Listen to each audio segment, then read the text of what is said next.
Hey guys, this side CACM Ashutosh Lata from Jaipur Rajasthan for you all. So guys, स्वागत है आप सभी लोगों का लाटा प्रोफेशनल एकेडमी के प्लेटफॉर्म पर, जहां पर कॉस्टिंग आसान है। दोस्तों, आज के इस सेशन में मैं आप लोगों के साथ डिस्कस करने वाला हूं डिसीजन मेकिंग से रिलेटेड जो एमसीक्यूज हैं वो। सर, ये जो एमसीक्यूज आप करा रहे हो ये हमें कहां से मिलेंगे? तो दोस्तों, इसके लिए आप वीडियो का डिस्क्रिप्शन को चेकआउट कर सकते हैं, और आप चाहें तो हमारा जो मार्जिनल कॉस्टिंग वाला वीडियो है एमसीक्यू पर, आपको एमसीक्यू प्लेलिस्ट में मिल जाएगा, तो आप उसको चेकआउट कर सकते हैं। मैंने डिटेल में बताया हुआ है कि कौन कौन से ऑप्शन के थ्रू आप इस एमसीक्यू की जो बुकलेट है इसको कैसे ग्रैब कर सकते हो, तो आप वहां से देख लीजिएगा। आइए दोस्तों, फटाफट से देखते हैं आपका क्वेश्चन नंबर 1। टोटल क्वेश्चंस यहां पर रहेंगे, मोस्टली 50 प्लस क्वेश्चंस हैं, जिनमें से 2-3 क्वेश्चंस रिपीटेड हैं, तो वो मैंने कटवा देने वाला हूं मैं आप लोगों को। तो अल्टीमेटली कहीं ना कहीं समवेयर क्लोज टू 48-49 क्वेश्चंस इस पर्टिकुलर टॉपिक में हम लोग देखने वाले हैं। दोस्तों, ये क्वेश्चन क्या कह रहा है? The following information relate to ABC. कोई कंपनी है, उसका एक्टिविटी लेवल 60% पर और 80% पर दिया हुआ है, वेरिएबल कॉस्ट दे रखी है, फिक्स कॉस्ट दे रखी है। क्वेश्चन जानना चाहता है the differential cost for 20% capacity, that means 60% और 80% का जो डिफरेंस है दैट मींस 20%। इस डिफरेंस के कारण से जो कॉस्ट लग रही है, या यूं कहूं इस डिफरेंस ऑफ एक्टिविटी के कारण से जो एडिशनल कॉस्ट लग रही है वो आपका डिफरेंशियल कॉस्ट होता है। दोस्तों, बहुत सारे स्टूडेंट्स को एक कंफ्यूजन होता है between differential cost and incremental cost.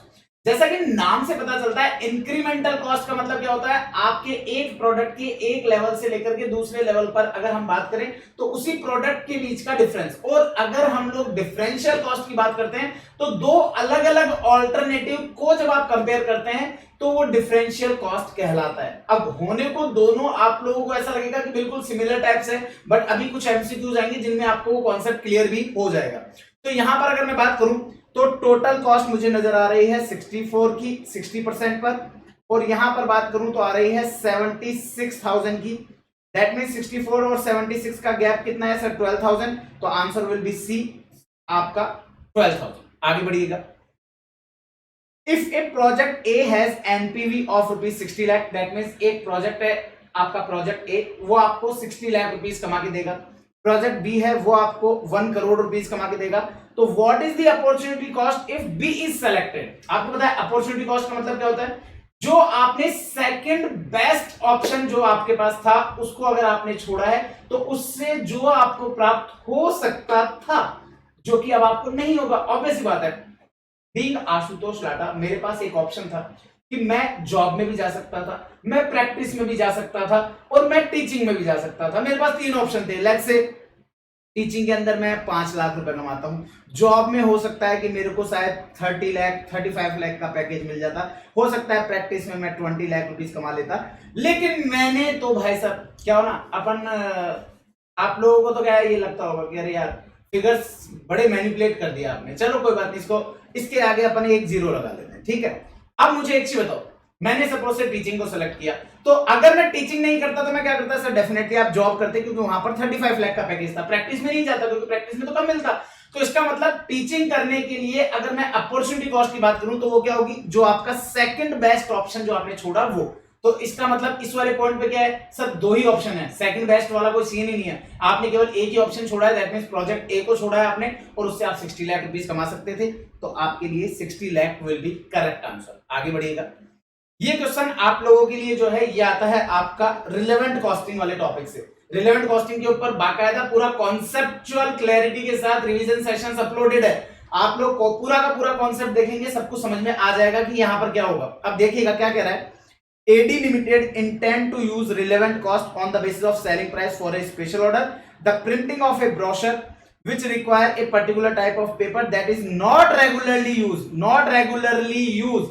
और जब भी आपको ये वर्ड देखने को मिलता है not regularly in use, तो इसका मतलब ये हो गया कि आप रेगुलरली यूज नहीं करने वाले। अगर आपका कोई प्रोजेक्ट में यूज नहीं करोगे तो आप उसको क्या करोगे? मार्केट में सेल आउट कर दोगे। तो ऐसे केस में अगर आपके पास किसी भी कोई स्टॉक आपके पास अवेलेबल है तो उसकी रिलेवेंट कॉस्ट क्या होगी सर? जो आपके पास प्रोडक्ट अवेलेबल है उसकी रीसेल वैल्यू जो है वो आपके लिए अपॉर्चुनिटी कॉस्ट कहलाएगी। आगे बढ़िएगा। Although a limited amount is in AD limited inventory, limited amount है, which was left over from a previous job, previous job के कारण से कुछ बच गया था वो। The cost when AD limited bought this paper last year कितने रुपए में परचेज किया, हार्डली मैटर्स, क्योंकि वो आपके लिए पास्ट हिस्टोरिकल कॉस्ट है, दैट इज संक कॉस्ट है आपके लिए, तो वो डिसीजन के लिए इररिलेवेंट होगी। And there are 100 reams in inventory, आपके पास टोटल 100 रिम अवेलेबल है स्टॉक में। The brochure required 250 ream, brochure के लिए 250 रिम चाहिएगा, 250 में से 100 रिम आपके पास ऑलरेडी है, हालांकि फिर भी 150 रिम तो आपको फिर भी बाहर से परचेज करना पड़ेगा। Current market price is 26 rupees per ream, resale value है 10 रुपीज पर रिम, टोटल आपको 250 रिम चाहिए, 250 में से आपके पास 100 रिम तो स्टॉक में है, बाकी वे 150 आपको परचेज करने ही पड़ेंगे। परचेज के केस में जो परचेज प्राइस है दैट इज 26 रुपीज, वो आपके लिए रिलेवेंट कॉस्ट हो जाएगी। और 100 रिम आपके पास स्टॉक में ऑलरेडी अवेलेबल था, तो ये 100 रिम अगर आप यूज नहीं करते इस ब्रोशर की प्रिंटिंग में, तो आप उसको सेल आउट करते हो, और सेल आउट कितने में करते हैं सर, 10 रुपीज में। तो ये आपके लिए दोनों का ऐड कर लीजिए, दोनों का जो टोटल रहेगा ये आपके लिए रिलेवेंट कॉस्ट हो जाएगी। कितनी आ रही है सर, 1000 रुपीज, तो ये हो गया है, और 150 मल्टीप्लाई बाय 26 3900 ये हो गया, टोटल करोगे तो 4900, दैट मींस आपका B will be the correct answer. I hope clear है, आगे बढ़िए। ASAK company uses decision tree analysis to evaluate potential project, potential project के लिए वो डिसीजन ट्री एनालिसिस यूज करते हैं, बहुत अच्छा, इसके ऊपर स्टार लगा लीजिएगा। स्टार इन द सेंस ये वो सम है, ये वो एमसीक्यू है जो आपको रिवाइज करना है। तो यहां पर क्या बोल रहा है, The company has been looking at the launch of new product.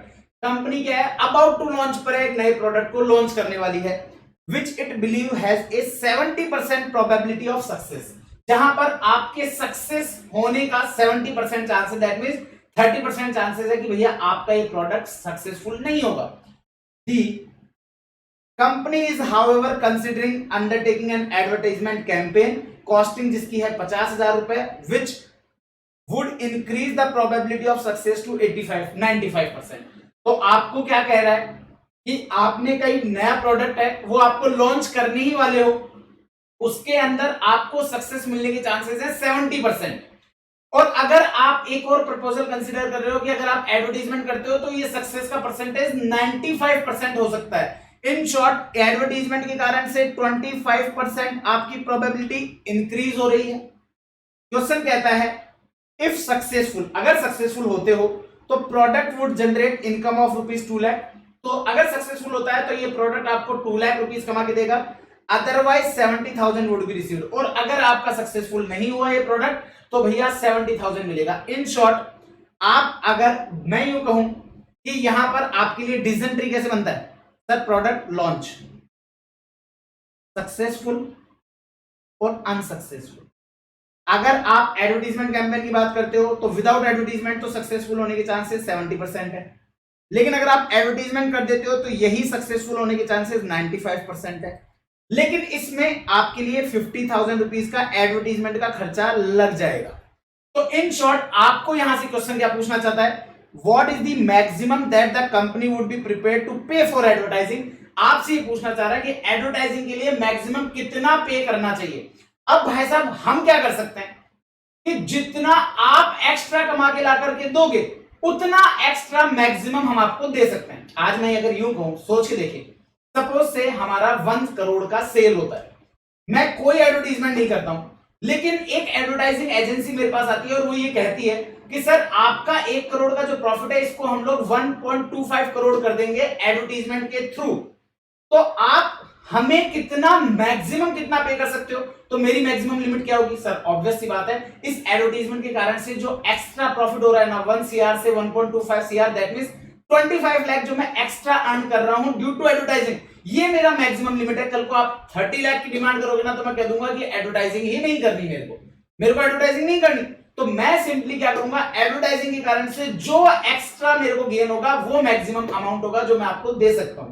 तो ऐसे केस में आपको यहां पर देखिएगा, सक्सेसफुल अगर आप होते हो तो आपको 2 लाख रुपीस मिलेंगे। सक्सेसफुल आप होते हो तो आपको कितना मिलेगा सर, 2 लाख रुपीस मिलेगा। अब सक्सेसफुल होने के चांसेस पहले कितने थे सर, 70, अब आपके कितने हैं सर, 95। इसका मतलब आपके लिए 25% का आपके सक्सेसफुल होने के चांसेस बढ़ जाएंगे। क्लियर है? लेकिन सर ऐसा भी तो हो सकता है कि आप अनसक्सेसफुल हो जाओ, मतलब अगर आप एडवर्टाइजिंग नहीं करोगे तो हो सकता है कि आप अनसक्सेसफुल में फॉल कर जाओ, तो ये भी चांसेस है। तो ऐसे केस के अंदर आपको क्या करना है, आपको ये देखना है कि सब आप एक्स्ट्रा क्या कर रहे हो, क्योंकि आप क्या चाह रहे हो, आपका बेसिकली मोटो क्या है, सर हमारा मोटो है कि हम सक्सेसफुल हों। अगर आप सक्सेसफुल नहीं भी होते हो तो भी आप 70,000 तो भी कमा सकते हो। मतलब अगर हम सक्सेसफुल नहीं भी होंगे तो 70,000 तो मैं फिर भी कमा लूंगा। तो अल्टीमेटली सक्सेसफुल होने के कारण से मैं एक्स्ट्रा 1,30,000 रुपीज कमा रहा हूं। जो कंपनी है वो प्रोडक्ट के लॉन्च को सक्सेसफुल क्यों बनाना चाहती है, क्योंकि वो ये 1,30,000 रुपीज एक्स्ट्रा कमाएगी। मतलब अगर वो सक्सेसफुल नहीं भी होगा तो 70 तो फिर भी कमा ही रहे। तो अल्टीमेटली आपका ये प्रोडक्ट सक्सेसफुल होगा तो आप 1,30,000 एक्स्ट्रा कमाओगे। तो 1,30,000 एक्स्ट्रा कमाओगे और इस एक्स्ट्रा को कमाने की एक्स्ट्रा प्रोबेबिलिटी कितनी है, सर इसको कमाने की एक्स्ट्रा प्रोबेबिलिटी है 95 और 70 का difference, that means 25%, that is 25%। तो 1,30,000 का 25% कितना होगा, 1,30,000 का 25% हो जाएगा 32,500, that means A will be correct answer. I hope आप लोगों को क्लियर है। यहां पर ये चीज कैच करना कि भैया आपके सक्सेसफुल क्यों करना चाह रहे हो, सक्सेसफुल करने से आपको क्या फर्क पड़ रहा है, सर सक्सेसफुल करने से हम लोग 1,30,000 एक्स्ट्रा कमाएंगे और ये एक्स्ट्रा कमाने की प्रोबेबिलिटी कितनी है सर, 70 की जगह 95, दैट मींस 25% एक्स्ट्रा हो रही है ड्यू टू एडवर्टाइजिंग। तो एडवर्टाइजिंग का रोल कितना है 25%, तो 25% प्रोबेबिलिटी एक्स्ट्रा होती है आपकी कि आप 1,30,000 रुपीज एक्स्ट्रा कमा लोगे। तो 1,30,000 का 25% 32,500 will be the correct answer. आगे बढ़िएगा, इस क्वेश्चन को, क्वेश्चन नंबर 4 को स्टार लगा लीजिएगा। मैं आपको बता दूं, आपको कोई क्वेश्चन को आपको खुद को पर्सनली लगे ना कि सर ये वाला क्वेश्चन मुझे वापस से रिवाइज करना है, तो आप अपने इंडिविजुअल बेसिस पर स्टार मार्क जरूर कर लीजिएगा आपके हिसाब से। बाकी इस पूरे के पूरे चैप्टर में कौन से ऐसे क्वेश्चंस हैं जो मेरे को लगता है कि आपको रिवाइज करने चाहिए, उन पर मैं स्टार आपको वीडियो के एंड में लगवा दूंगा। स्टार लगाने का मतलब यह है कि आपको उनको वापस से रिकैप करना है। आगे चलते हैं। एक company has 2,000 units of an obsolete item. Obsolete का मतलब क्या हुआ सर, ये वो आइटम है जो आपके अगर प्रोजेक्ट में यूज नहीं आया तो हम इसको डिस्पोज ऑफ करेंगे। Which are dispose of in the sense मतलब सेल कर देंगे। विच आर कैरिड इन क्या बोले जा रहे हो sir, in inventory at the original purchase price of ₹30,000। आपके पास टोटल 2,000 यूनिट है जो कि ऑब्सोलीट आइटम है। ऑब्सोलीट आ सकता है, नॉन मूविंग आइटम आ सकता है, स्लो मूविंग आइटम आ सकता है। तो इस तरह की टर्मिनोलॉजी यूज हो सकती है आपके लिए। अगर मैं बात करूं रेगुलर इन यूज, उसके just opposite regular in use होता है। आपका फास्ट मूविंग आइटम होता है तो वो आपके लिए रेगुलर इन यूज रहता है। डिटेल में कॉन्सेप्ट आपको रिलेवेंट कॉस्टिंग के कॉन्सेप्ट वाले रिवीजन की प्लेलिस्ट पे मिल जाएगा, आप लोग उसको चेकआउट जरूर से कर लीजिएगा, बहुत मजा आ जाएगा आपको पूरा एक एक कॉन्सेप्ट समझ में आने के लिए। फिर और अगर आपको लग रहा है कि यार आशुतोष सर ने ये जो एमसीक्यू सेशन आप लोगों के लिए स्टार्ट किया है ये आपके लिए यूजफुल है, तो वीडियो को लाइक नहीं किया है ना तो लाइक जरूर कर दीजिएगा और कमेंट सेक्शन में कॉस्टिंग आसान है कि पॉजिटिविटी जरूर से ट्रेंड कीजिएगा। If these item are rework for ₹10,000, अगर ये आइटम आपका रिवर्क किया जाता है तो दे कैन बी सोल्ड फॉर 18,000, तो इसको 18,000 में सोल्ड किया जा सकता है। मतलब होने को ऑब्सोलीट है बट अगर इसके ऊपर 10,000 रुपए खर्चा कर दे तो ये 18,000 में बिक जाएगा। कुल मिलाकर के एक प्रकार से आपके घर में पड़ी हुई लूना, आपने देखा होगा लूना करके एक 2 व्हीलर आया करता था, जो हम लोग जैसे जैसे बड़े हो गए हम लोगों ने उनको साइड में पटक दिया। हमको ऐसे लगता है यार ऑब्सोलीट आइटम है कहां बिकेगा, लेकिन हमारे को एक बंधु आते हैं वो कहते हैं साहब देखो आप अगर इसमें 10,000 रुपए खर्च कर दोगे ना तो ये 18,000 में बिक जाएगी। तो हम लोग क्या सोचेंगे, यार बढ़िया है ना यार, इधर से तो ऑब्सोलीट है, घर में पड़ा है, कोई मतलब ही नहीं है, 10,000 रुपए खर्च करके 18,000 रुपए मिलेंगे, मतलब हमको 8,000 रुपए का प्रॉफिट हो जाएगा। 10,000 खर्च भी कर देंगे तो भी 8,000 का प्रॉफिट हो जाएगा। ऑल्टरनेटिव क्या है, they can be sold as a scrap 3,000 in the market, या फिर उसको लूना को 3,000 में मार्केट में बेच दो। तो आपके पास एक ऑप्शन तो है 8,000 रुपए कमा लो, एक ऑप्शन है कि क्यों मगजमारी पालो, क्यों तो इसको सर्विस वाले के पास लेके जाएंगे, 10,000 रुपए खर्च करेंगे फिर 18,000 में बेचेंगे। तो इतनी मगजमारी पालने की जगह अपन एक काम करते हैं, सीधा इसको स्क्रैप में बेच देते हैं, 3,000 रुपए मिलेंगे।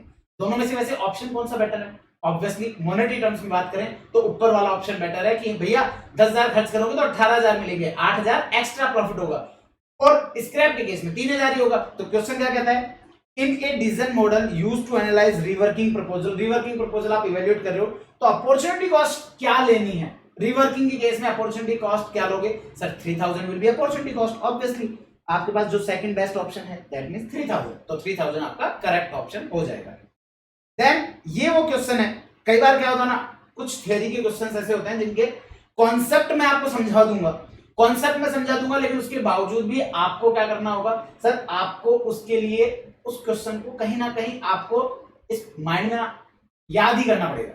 मतलब हमारे साथ ऐसा है, कॉन्सेप्ट में भी आपको समझाऊंगा, लेकिन फिर क्या होगा, हमारे तो एसटीएमएल है ना, शॉर्ट टर्म मेमोरी लॉस, तो हमको कॉन्सेप्ट याद रहेगा नहीं। तो ऐसे केस में कुछ एक एमसीक्यूज ऐसे होंगे जिनको आपको याद कर लेना है, तो दैट मींस उनमें से ये एक है। क्या बोल रहा है? When allocation service department cost to production department. याद है ओवरहेड का चैप्टर?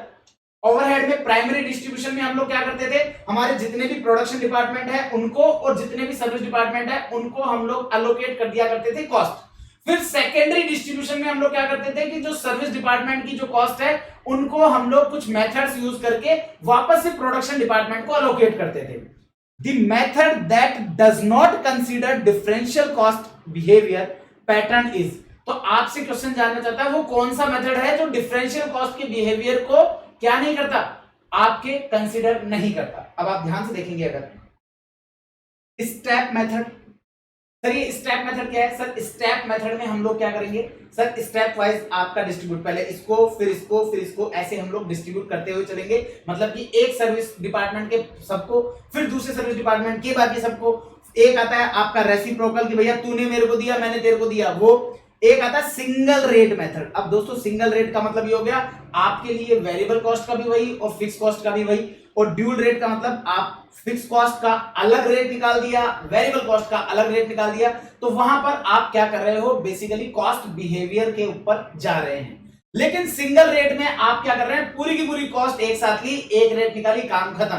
तो यहां अगर मैं बात करूं इन दोनों मेथड की, तो ये दोनों मेथड क्या है, बेसिकली आपके इंटर डिविजनल जो ट्रांसफर हो रहे हैं ना उनको बिहेवियर को कैच करता है।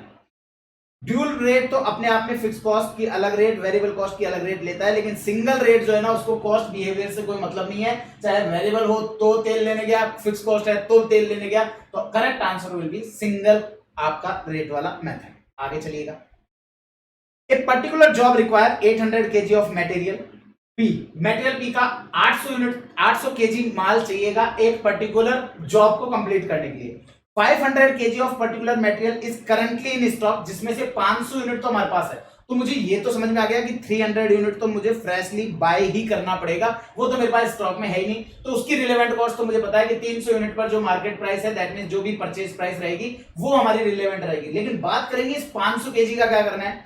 Original price of material P 300 था, ओरिजिनल प्राइस गया तेल लेने, हिस्टोरिकल कॉस्ट है, सम कॉस्ट है, but current resale value of the same has been determined 200। लेकिन करंट जो कॉस्ट है वो आपका 200 रहेगा, दैट मींस 500 यूनिट को बेचने से 200 रुपए। बच्चा बोलता है सर 500 यूनिट के लिए नहीं है सर, ये तो पर यूनिट है। मैंने कहा पर यूनिट कहां लिखा है, पर यूनिट कहीं दिखा हुआ नजर आ रहा है? नहीं, ऑब्वियस सी बात है। वैसे भी आपको एमसीक्यूज के आंसर देखकर भी समझ में आ जाएगा पर यूनिट हो ही नहीं सकता, क्योंकि 500 को अगर 200 से मल्टीप्लाई कर दोगे तो लाख रुपए पहुंच जाएगा। तो ये आपको 500 यूनिट का रीसेल प्राइस दे रखा है। क्वेश्चन कहता है if current replacement price, current replacement price बोलूं या मार्केट प्राइस बोलूं एक ही बात है, वो है 0.80 पर KG. The relevant cost of material P required for the job क्या रहेगा, तो इस जॉब के लिए रिक्वायर्ड मटेरियल का क्या कॉस्ट रहेगा। तो 300 यूनिट तो आपको फ्रेशली बाय करनी ही करनी है। 300 मल्टीप्लाई बाय 0.8 के हिसाब से 240 रुपीज में तो वो बाय होंगे। 500 यूनिट का जो अपॉर्चुनिटी कॉस्ट है दैट मीन जो आप रीसेल कर सकते थे दैट इज 200 का, तो वो दोनों वो भी आपके लिए रिलेवेंट कॉस्ट है। तो 240 प्लस 200 दैट मींस 440, तो 440 will be the correct answer, that means B आपका करेक्ट ऑप्शन हो जाएगा। आगे बढ़ेंगे। ये अच्छा क्वेश्चन है, ये अच्छा क्वेश्चन है, स्टार मार्क कर लीजिएगा। एक company make and sell single product, एक ही प्रोडक्ट बेचते हैं। This selling price and marginal revenue का इक्वेशन आपको दिया हुआ है कि सेलिंग प्राइस का इक्वेशन है ₹50 माइनस 0.001x, मार्जिनल रेवेन्यू का है 50 माइनस 0.002x। अब सर ये x क्या है, where x is the product of the company makes, that means आप कितनी यूनिट्स बना रहे हो वो है आपका x, that means total units. The variable cost amount to 20 rupees per unit, fixed cost ₹1 lakh, in order to maximise the profit selling price should be. आपको अगर आपका क्या करना है, आपको अगर अपना प्रॉफिट को मैक्सिमाइज करना है तो उस केस में सेलिंग प्राइस क्या होगी। दोस्तों इकोनॉमिक का कॉन्सेप्ट है जो कि ये कहता है कि आपका प्रॉफिट मैक्सिमम होगा when marginal revenue is equal to marginal cost. अब ये मार्जिनल रेवेन्यू और मार्जिनल कॉस्ट क्या होता है, एक एक्स्ट्रा यूनिट को बनाने से या एक एक्स्ट्रा यूनिट को बेचने से जो रेवेन्यू होता है वो मार्जिनल रेवेन्यू कहलाता है और जो कॉस्ट लगती है वो आपकी मार्जिनल कॉस्ट कहलाती है।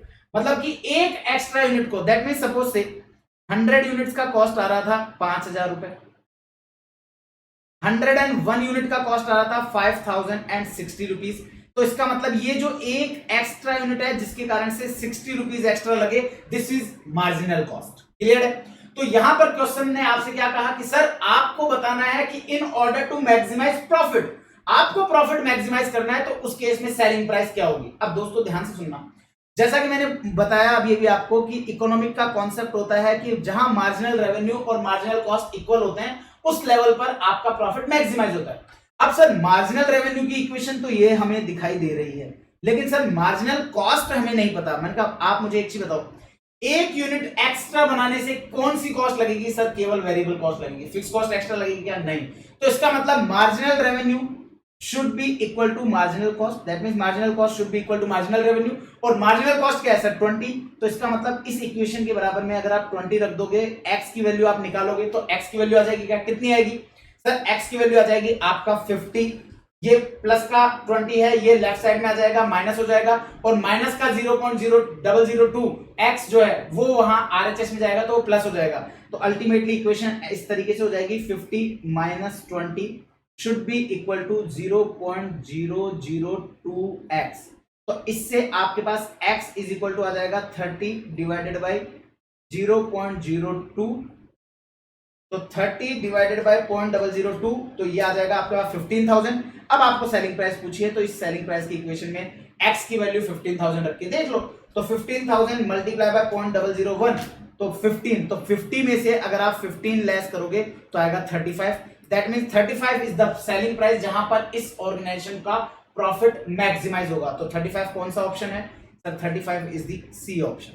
तो ये आपका सी ऑप्शन रहेगा। तो आप लोगों को इस चीज का विशेष ध्यान देना है कि आप लोग जब इस क्वेश्चन को करेंगे तो आपको इतना सा कॉन्सेप्ट पता होना चाहिए कि कंपनी का जो प्रॉफिट है वो मैक्सिमाइज कब होता है सर, कंपनी का प्रॉफिट मैक्सिमाइज होता है जब आपका मार्जिनल रेवेन्यू मार्जिनल कॉस्ट के इक्वल होता है। आई होप इसमें किसी भी तरह का कोई भी डाउट नहीं है। आगे बढ़ते हैं। The total cost of manufacturing a component is as under capacity of 50,000 units। आपको 50,000 यूनिट का टोटल कॉस्ट ऑफ मैन्युफैक्चरिंग दिया हुआ है, ठीक है साहब। प्राइम कॉस्ट दे रखा है, वेरिएबल ओवरहेड दे रखा है, फिक्स्ड ओवरहेड दे रखा है और टोटल दे रखा है। आगे चलिएगा। This selling price is ₹21, variable selling and administration expenses 60 पैसा per component extra। During the next quarter only 10,000 unit can be produced and sold। Next quarter में केवल 10,000 यूनिट ही प्रोड्यूस करके बेच सकते हो। Management plan to shut down the plant, management shut down करना चाहता है। Estimate that fixed manufacturing cost can be reduced to 74,000 per quarter. आपको ये कहा गया कि जो आपका मैनेजमेंट है ना वो आपको क्या कह रहा है कि सर हम हमारी फिक्स कॉस्ट को पर क्वार्टर में कम कर देंगे, कितना 74,000 रुपीज तक ले जाएंगे। पहली बात तो आपको ये बता दूं कि आपके लिए फिक्स्ड ओवरहेड है कितना सर, फिक्स्ड ओवरहेड है हमारा 2 लाख। सर कैसे पता चला, 50,000 यूनिट पर फिक्स्ड ओवरहेड आपका पर यूनिट है 4 रुपीज, तो इसका मतलब टोटल आपके लिए हो गया 2 लाख रुपीज। क्वेश्चन कहता है कि अगर आप शट डाउन कर दोगे ना तो शट डाउन करने के केस में ये रिड्यूस होकर के 74 रह जाएगा। इसका मतलब आप 74 तो अनअवॉइडेबल है, उसको तो आप अवॉइड कर ही नहीं सकते। तो आपके डिसीजन के लिए कौन सा रिलेवेंट होगा सर, जो आप अवॉइड कर सकते हो। मतलब आप खुद सोच के देखो ना, मतलब कि आपको ये कहा गया कि 2 लाख रुपीस का खर्चा है, आप बंद करोगे तो 74 लगेगा, बंद नहीं करोगे तो 2 लाख लगेगा। इसका मतलब 74 तो 100% दोनों केस में लगेगा ही लगेगा। इसके ऊपर वाला जो गैप है 2 लाख का और 74,000 का जो गैप है दैट मींस 1,26,000, ये आपके डिसीजन के ऊपर बेस्ड है कि अगर आप कंटिन्यू करोगे तो लगेगा, कंटिन्यू नहीं करोगे तो बच जाएगा। इसका मतलब ये क्या होगा, ये आपके लिए अवॉइडेबल कॉस्ट होगी। क्लियर है, आगे बढ़ो। When the plant is operating, fixed overhead are incurred at a uniform rate throughout the year। ठीक है साहब। Additional cost of plant shutdown are estimated ₹14,000। लेकिन क्वेश्चन ने क्या कहा, आप अगर शट डाउन करने जाओगे तो आपको 14,000 रुपीज की एक्स्ट्रा कॉस्ट लगेगी। अब दोस्तों मैं शट डाउन करता हूं तो मेरे को 1,26,000 का अवॉइडेबल कॉस्ट है, दैट मींस इतने रुपए में बचा लूंगा। लेकिन इतने रुपए बचाने के बाद मेरे को 14,000 तो फिर भी खर्च करना ही पड़ेगा। तो अल्टीमेटली अगर मैं बात करूं तो भैया मेरे को नेट जो बचत होगी आपके लिए, आपको शट डाउन करने के कारण से जो मेरी नेट सेविंग है, वो मेरी नेट सेविंग क्या हो जाएगी सर? वो आपकी नेट सेविंग होगी आपका 1,26,000 माइनस 14,000, दैट मींस 1,12,000। ये मेरी नेट सेविंग होगी ड्यू टू शटडाउन। अब आपसे क्या कह रहा है? This shutdown point for the quarter in units for the product क्या रहेगा? तो प्रोडक्ट के लिए शटडाउन क्या रहेगा? अब आपको पहले तो कॉन्सेप्ट बताता हूं। शटडाउन का मतलब होता है वो लेवल, या मैं यूं कहूं कि एक इंडिफरेंस पॉइंट आपको निकालना है जहां पर आपका प्रॉफिट या loss during shutdown and during close, sorry during shutdown and during continue both are same. तो आपको यहां पर क्या मिलने वाला है सर? आपके लिए वेरिएबल कॉस्ट कितनी लग रही है sir? 10 rupees plus 2.4, that means 12.4 rupees में लग रही है। मैं अगर सिंपल सा सीन है कि अगर मैं बिजनेस कंटिन्यू करूंगा तो ही तो मैं सेल करूंगा।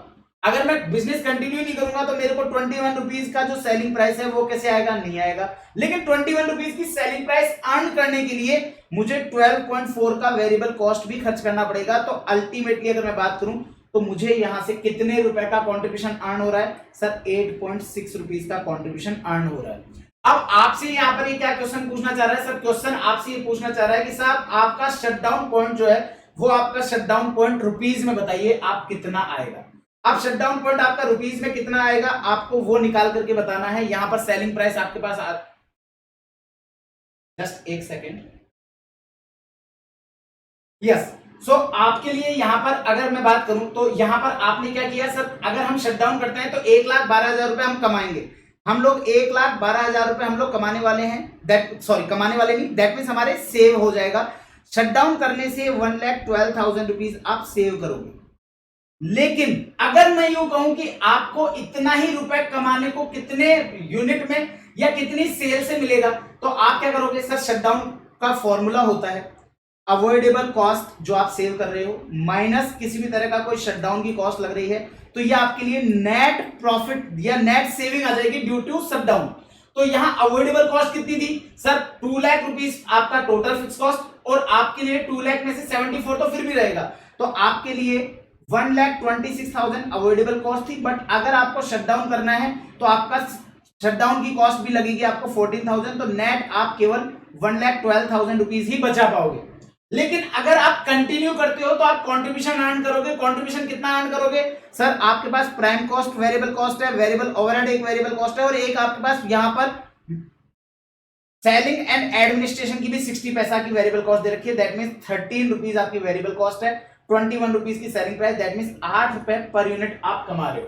तो 8 रुपए पर यूनिट आप कमा रहे हो तो कितनी यूनिट पर आपका शटडाउन आएगा? तो लगा दो डिवाइड कंट्रीब्यूशन पर यूनिट का। अब कंट्रीब्यूशन पर यूनिट का डिवाइड लगाया तो आपके पास शटडाउन पॉइंट इन यूनिट्स आता है और वो कितना आएगा? 1,12,000 डिवाइडेड बाय 8, तो आपके पास आता है 14,000 यूनिट्स। ये बेसिकली इनको यहां पर यूनिट्स में पूछा है, ये रुपीस गलत लिखा है, ये रुपीस एमसीक्यू में गलत लिखा है, करेक्ट कर लीजिएगा क्योंकि क्वेश्चन ने आपसे यूनिट्स में ही पूछा है। क्वेश्चन ने आपसे यूनिट्स में ही पूछा है, मैं बुक में करेक्ट कर लेता हूं। ये आप लोग भी रुपीस वाला जो है ना इसको आप काट देंगे। बेसिकली क्वेश्चन ने यूनिट्स में ही पूछा है और यूनिट्स में निकालने के लिए अगर सर यूनिट्स की जगह वैल्यू में पूछता तो सर ये जो यूनिट्स आई है ना 14,000, इसको सेलिंग प्राइस 21 से मल्टीप्लाई कर दोगे तो आपके पास यहां पर शटडाउन पॉइंट इन वैल्यू भी आ जाता, तो उसमें कोई दिक्कत वाली बात नहीं थी। आई होप इसमें कोई दिक्कत नहीं है, आगे बढ़िए। सिमिलर क्वेश्चन हम ऑलरेडी कर चुके हैं, डिफरेंशियल कॉस्ट वाला। इसकी कॉस्ट का टोटल लगाओ 32, इसकी कॉस्ट का टोटल लगाओ 38, तो 32 और 38 का डिफरेंस 6,000, तो correct answer will be C. तो C will be correct answer. इसमें कोई चीज समझाने जैसा कुछ खास था नहीं। ये अगेन सेम क्वेश्चन हम ऑलरेडी कर चुके हैं, सेम क्वेश्चन नहीं किया है, इस तरह का क्वेश्चन नहीं किया। एनपीवी आपको दे रखी है 30,000 प्रोजेक्ट ए की, प्रोजेक्ट बी की है 50 लाख। अगर आपका प्रोजेक्ट बी सेलेक्ट होता है तो ऑब्वियस सी बात है ए जो है वो आपकी अपॉर्चुनिटी कॉस्ट होगी, दैट मींस 30 लाख, तो correct answer will be B. तो बी आपका करेक्ट आंसर हो जाएगा। बहुत आसान सा था इसलिए फटाफट से ले लिया। इस वाले क्वेश्चन को स्टार मार्क लगा लेंगे और इवन 2 बार स्टार लगाएंगे। सर 2 बार क्यों? ये एक ऐसा सम है जो कि बड़ा पसंदीदा है सभी इंस्टीट्यूट का। सीएस इंस्टीट्यूट ने भी इस एमसीक्यू को एग्जाम में 2 से 4 बार पूछा हुआ है। सीए फाइनल के अंदर भी ये एमसीक्यू आपका, ये एमसीक्यू ना होकर के पूरा डेस्क्रिप्टिव क्वेश्चन हुआ करता था 3 या 4 मार्क्स का। सेम क्वेश्चन सीए इंटर में पूछा जा चुका है, सीएमए इंटर में पूछा जा चुका है, मतलब पसंदीदा क्वेश्चन है कुल मिलाकर के। ध्यान से सुनिएगा, क्वेश्चन कह रहा है 1200 units of microchips are required to be sold to earn a profit of rupees 1,06,000 in a monopoly market. Monopoly market में 1,06,000 का प्रॉफिट अर्न करने के लिए आपको 1200 यूनिट्स बेचनी होगी। दैट मींस आपके पास यूनिट्स हैं। Fixed cost for a period is 74,000 और आपके पास फिक्स्ड कॉस्ट है वो 74,000 है। क्वेश्चन में ये जो लाइन है ना, यही इस क्वेश्चन का मेन जान है। The contribution in monopoly market, जो कंट्रीब्यूशन है ना मोनोपोली मार्केट में, is as high as 3/4 of its variable cost. Is as high as, इसका अर्थ क्या होगा?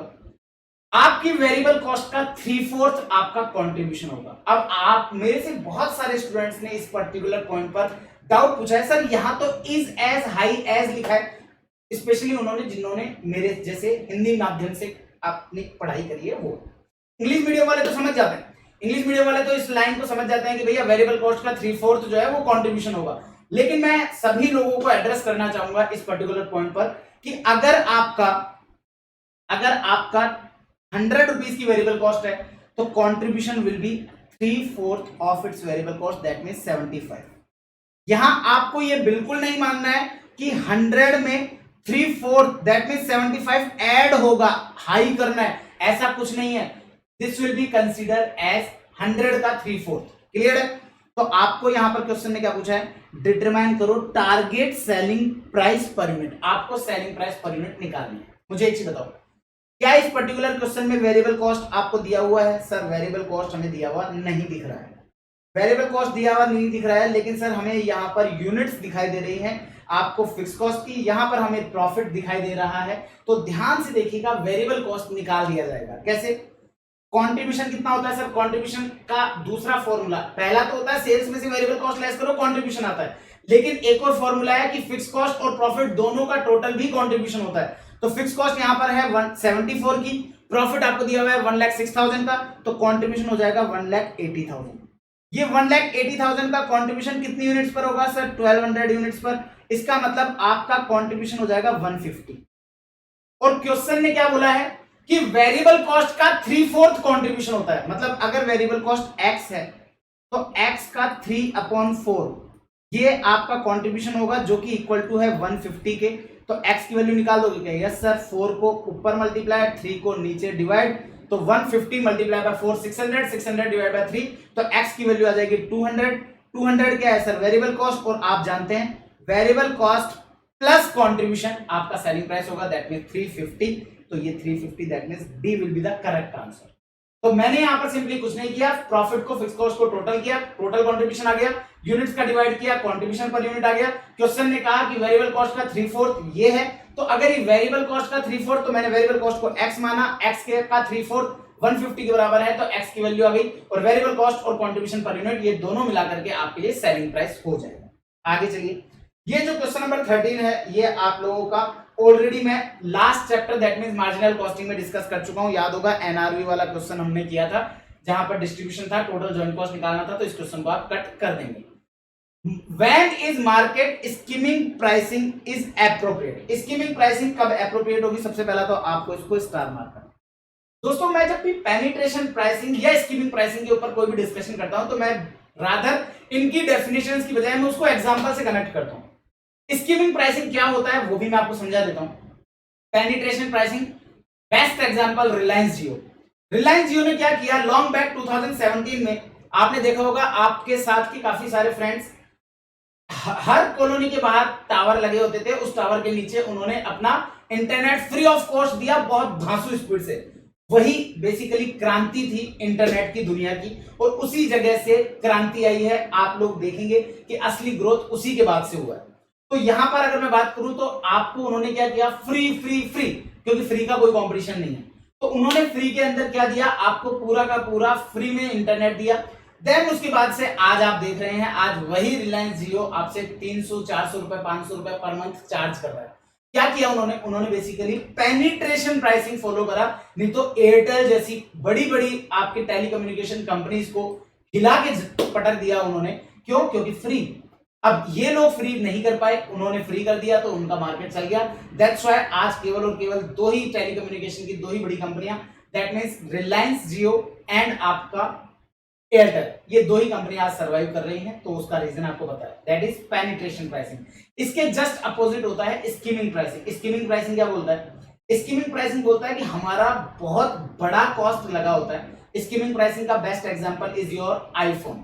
एप्पल के जो फोन आते हैं, ये क्या होता है, ये लोग आपने देखा होगा कि जैसे लॉन्च होते हैं तो उस लॉन्चिंग के समय पर आईफोन 17 आएगा, आईफोन 18 आएगा, भाई साहब हाइप क्रिएट करेंगे, 2-2 लाख रुपए में लॉन्च करेंगे। बाद में जाकर पता चलता है कि आज के साल 2 साल बाद यही मोबाइल आपको 1 लाख 1,10,000 80,000 90,000 रुपए में मिलना चालू हो जाते हैं। ऐसा क्यों? क्योंकि इन्होंने स्कीमिंग प्राइसिंग रखा। स्कीमिंग प्राइसिंग का मतलब होता है दोस्तों, जब आपके R&D के खर्चे पर इनिशियल आपके प्रिलिमिनरी खर्चे बहुत एक्सेसिव होते हैं, तो उस केस के अंदर आप क्या करते हो कि आप अपनी सारी की सारी कॉस्ट को पहले जल्दी रिकवर करने के लिए हाई प्राइस चार्ज करते हो। अब ऑब्वियस बात है, अगर आप हाई प्राइस चार्ज करोगे आपके लॉन्चिंग के समय, तो वो कब पॉसिबल है? जब आपका प्रोडक्ट मार्केट में बहुत नामी हो। आप सोच के देखो, ओप्पो कोई फोन लॉन्च करे और सीधा 2 लाख पे लॉन्च कर देगा, चलेगा क्या? नहीं। लेकिन एप्पल लॉन्च करता है, हर साल लॉन्च करता है, हर साल नए नए आईफोन निकालता है और दबा के चलते हैं, बहुत सारी बुकिंग्स के साथ चलते हैं। तो यहां पर भी आप देखेंगे तो आपको यहां पर सिंपली क्या देखना है, if the product is new and different. अगर नया है और डिफरेंट है तो आपके लिए तब आपके ऊपर एप्लीकेबल होगा, दैट्स इट। बाकी if demand is very elastic मतलब प्राइस के चेंज होने से जब डिमांड बढ़ जाए तो उस जगह पर स्कीमिंग नहीं लगता। स्कीमिंग का रोल प्राइसिंग से नहीं है। एप्पल के फोन आपने यहां पर एप्पल के फोन अगर 1.5 लाख की जगह 2 लाख भी करे ना, तो भी इनकी डिमांड उतनी ही रहती है।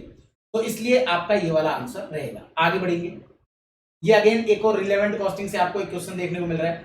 36 मिनट्स 14 क्वेश्चन, तो कितना मिनट पर 36 डिवाइड बाय 14, दैट मींस मोटा मोटी 2.5 मिनट्स पर क्वेश्चन लग रहा है। तो नियम से तो मेरे को 120 मिनट्स लगने चाहिए, बट इस लेक्चर में मेरे हिसाब से 80 से 85 मिनट से ज्यादा नहीं लगा होगा। अब मुझे तो नहीं पता, लेकिन आपको तो नजर आ रहा है कि कितना मिनट लगा है ना।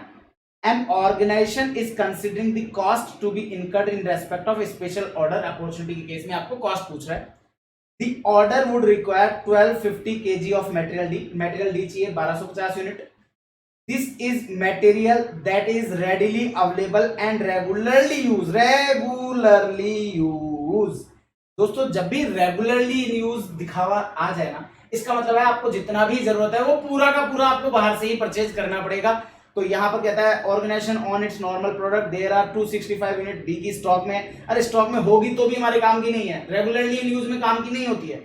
करंट मार्केट प्राइस जो है केवल वही हमारे को चाहिए। तो अल्टीमेटली जो हमने को रिक्वायरमेंट है 1250 यूनिट्स हमको चाहिए, और ये पूरी की पूरी यूनिट हमको मार्केट से लेनी पड़ेगी 3.24 की रेट में। तो 4050 will be correct answer, that means B आपका करेक्ट ऑप्शन हो जाएगा। इतनी सारी रामायण सुनने के बाद में आपको आंसर पे जाना पड़ेगा। लेकिन मैं कहूं कि अगर आप लोग यहां पर इस येलो वाले पार्ट पर फोकस कर लिया होता, that means regularly in use पर, तो आपको जाने की जरूरत ही नहीं थी। जितनी यूनिट्स है वो सारी की सारी बाहर से ही लानी पड़ेंगी। आगे बढ़े, एक company has forecast sale and cost of sale for the coming year 25 lakh and 18 lakh respectively. आपको फोरकास्ट किया गया कि सेल्स तो रहेगी हमारी 25 लाख, कॉस्ट ऑफ सेल रहेगा 18 lakh. Inventory turnover has been taken 9 times per year. आपको inventory turnover, sir inventory turnover का मतलब क्या होता है, पहले तो उसको कॉन्सेप्ट को समझाता है। इन्वेंट्री टर्नओवर का मतलब ये होता है कि दोस्तों आपने जो आपकी पूरे साल भर में जितनी भी कॉस्ट लग रही है, उनमें से ऐसा नहीं होगा कभी भी कि भैया आज अगर मैं बात करूं कि आपकी टोटल कॉस्ट लग रही है, जैसे इस क्वेश्चन की बात कर लेते हैं 18 लाख, तो इसका मतलब ये नहीं होगा कि आप पूरा का पूरा 18 लाख का माल 1 जनवरी को ही ले जाकर के बना करके रख देंगे और आपका 18 लाख आप इन्वेस्ट करके छोड़ देंगे। ऐसा नहीं होता है। आप क्या करते हैं, 2 महीने का 3 महीने का स्टॉक रखते हैं। तो आपको ये पूरे साल की कॉस्ट है, आपको कुछ 2 या 3 महीने के जितना सा स्टॉक आपको रखना होता है। तो इन्वेंट्री टर्नओवर यही बताता है कि आप कितनी बार आपने नया इन्वेंट्री कितनी बार आपने रोटेट किया वो। और इसका फॉर्मूला क्या होता है, जो आपका कॉस्ट ऑफ गुड्स सोल्ड है वो डिवाइड लगा दोगे आप अपना एवरेज इन्वेंट्री से, दैट मींस एवरेज स्टॉक से। अब इस जगह मैं पर्टिकुलरली बात करूं तो मैं अगर यहां से मैं बोलूं कि आप मुझे एवरेज स्टॉक निकाल के बताओ, तो निकाल सकते हो क्या? कैसे सर? 18 लाख की टोटल कॉस्ट है, इसमें एवरेज स्टॉक को माना x है, ये इज इक्वल टू आ रहा है 9K, तो x की वैल्यू क्या हो जाएगी सर? 2 लाख। कि 2 लाख रुपीस का एवरेज इन्वेंट्री है। आगे चलो, in case inventory turnover increase to 12 time. अब इंक्रीज टू 12 टाइम कब होगा? जब हमने हमारे स्टॉक की वैल्यू थोड़ी कम कर दी होगी।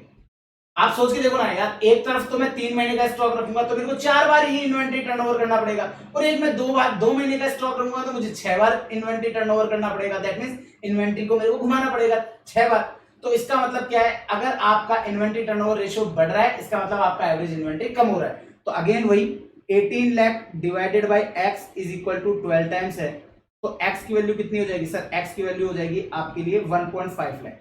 तो इसका मतलब जहां आप पहले सोच रहे थे 2 लाख का, वहीं अब आप हो गया है 1.5 लाख।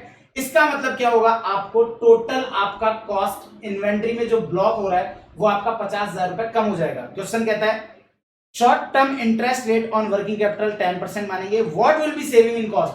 तो आपके इस इंटरेस्ट ये सेविंग कितनी हो जाएगी? तो सिंपल है सर, पहले आपका पैसा 2 लाख रुपए ब्लॉक होता था, अब 1,50,000 ही ब्लॉक होगा।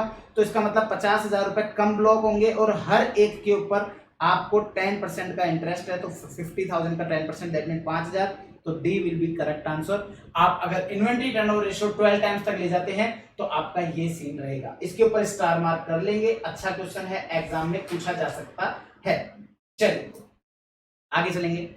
AB company is a super market group that incurs following cost. आपको फॉलोइंग कॉस्ट दे रखा है, एक कंपनी है जो कि सुपर मार्केट ग्रुप में है, और उसकी फॉलोइंग कॉस्ट है क्या? Bought in price of goods, bought in price मतलब कि परचेज प्राइस, जो आपने माल लिया है उस रॉ मटेरियल का purchase price. Inventory finance cost, inventory finance cost का मतलब होता है जैसे आपने स्टॉक को परचेज किया तो उसकी एवज में जो इंटरेस्ट की कॉस्ट आ रही है, दैट मींस आपकी carrying cost. Self refilling cost, self refilling का मतलब क्या होता है? आपका सुपर मार्केट की बात कर रहे हैं, सुपर मार्केट का मतलब हो गया जैसे रिलायंस स्मार्ट होता है, आपका मेट्रो है आप लोगों के लिए। तो ये जितने जितने डीमार्ट है, ये जितने बड़े बड़े स्टोर हैं, इनके अंदर आपने देखा होगा जब आप एंटर करते हैं तो वहां पे शेल्फ लगी होती है, और शेल्फ के अंदर डिस्प्ले में आपको हर एक तरह का जो भी प्रोडक्ट आपको चाहिए वो डिस्प्ले में रखा होता है। इसके लिए बोल रहे हैं self refilling cost. Self refilling cost का मतलब हो गया उसको रिफिल करने वाला, कि भैया कल को आपने यहाँ पर 10 केजी बेसन रखा हुआ था, अब वो 10 केजी बिक गया तो वापस से वहां पर 10 केजी और रखोगे, तो ये जो सेल्फ रिफिलिंग कौन करेगा? ऑब्वियस बात है आपके एम्प्लॉयज करेंगे, तो उनके अंदर लेबर की कॉस्ट जो लगेगी वो। कॉस्ट ऑफ रीपैकिंग और packout prior to storage before sale, तो सेल करने से पहले जो स्टोरेज के अंदर रीपैकिंग का खर्चा लगेगा वो। तो ये 4 खर्चे आपको दिए हैं। क्वेश्चन कहता है AB companies calculating of direct product profit would include, तो आपके डायरेक्ट प्रोडक्ट AB कंपनी जो है ना ये कैलकुलेट करती है अपना प्रॉफिट डायरेक्ट प्रोडक्ट से।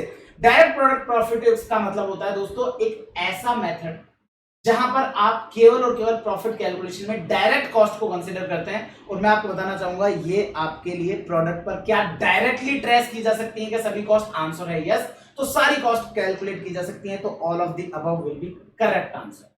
क्लियर है? चलो इसके ऊपर भी आप स्टार लगा लेंगे, फिर भी आप लोग देख लीजिएगा, क्योंकि एग्जाम में कई बार ना आपके लिए थ्योरी के क्वेश्चंस भी आते हैं, तो थ्योरी के क्वेश्चंस पर आपको उस तरीके से फोकस करना चाहिए। आगे चलेंगे। An organization is considering to be incurred in respect of a special order opportunity. The order would require 1250 of material D. Material is readily available and regularly in use. भाई साहब अच्छा ये सेम क्वेश्चन है, काट दीजिए। Question number 15 जो अभी हमने किया सेम वही क्वेश्चन है, तो आप इस क्वेश्चन को कट कर देंगे। आगे चलेंगे, एक और थ्योरी का क्वेश्चन आता है। Which of the following is a recognized method of arriving at sales link price for a product of a business? एक बिजनेस की सेलिंग प्राइस कैलकुलेट करने के लिए इनमें से कौन सा मेथड है जो कि रिकॉग्नाइज्ड है? आपको ऑब्वियस बात है लाइफ साइकिल प्राइसिंग। डेफिनेटली हम लोग लाइफ साइकिल कॉस्टिंग पढ़ते हैं, लाइफ साइकिल कॉस्टिंग के अंदर हम लोग बाकायदा लाइफ साइकिल से रेवेन्यू निकालते हैं कि भैया ये डिजायर्ड प्रॉफिट है, उस हिसाब से हम लोग करते आए हैं।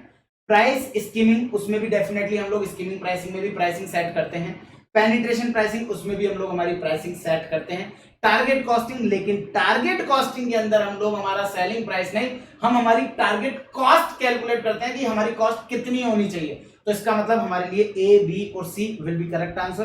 दैट मींस ये तीनों की तीनों ऑप्शन आपके बी के अंदर है, तो B will be the correct answer. Clear है? आगे चलिए, ये आता है आपका the following are cost data to alternative way का आपको दे रखा है, processing and clerical work for legal charges का आपको यहाँ पर कुछ मंथली फिक्स कॉस्ट दे रखी है, 1 2 3 तीन तरह की फिक्स कॉस्ट है। इन तीनों का टोटल लगाओगे तो आएगा 45,000, यहाँ इन तीनों का टोटल लगाओगे तो आएगा 1,25,000। यहाँ पर वेरिएबल कॉस्ट दे रखी है 80 60 140 और यहाँ फिक्स कॉस्ट दे रखी है 40, तो दैट मीन्स आपका 40। क्वेश्चन आपसे जानना चाहता है cost of indifference point. Indifference point का बड़ा सिंपल सा फॉर्मूला होता है, change in fix cost divided by change in variable cost per unit. इससे आपके पास आ जाएगा इंडिफरेंस पॉइंट। तो change in variable fix cost मुझे नजर आ रहा है 80,000 का, 125 माइनस 45 और चेंज इन कॉस्ट आ रहा है मुझे 100 का, तो 80,000 divide by 100 that means 800 cases. तो ये लीजिए A will be correct answer, A आपका करेक्ट आंसर हो जाएगा। आगे बढ़ेंगे।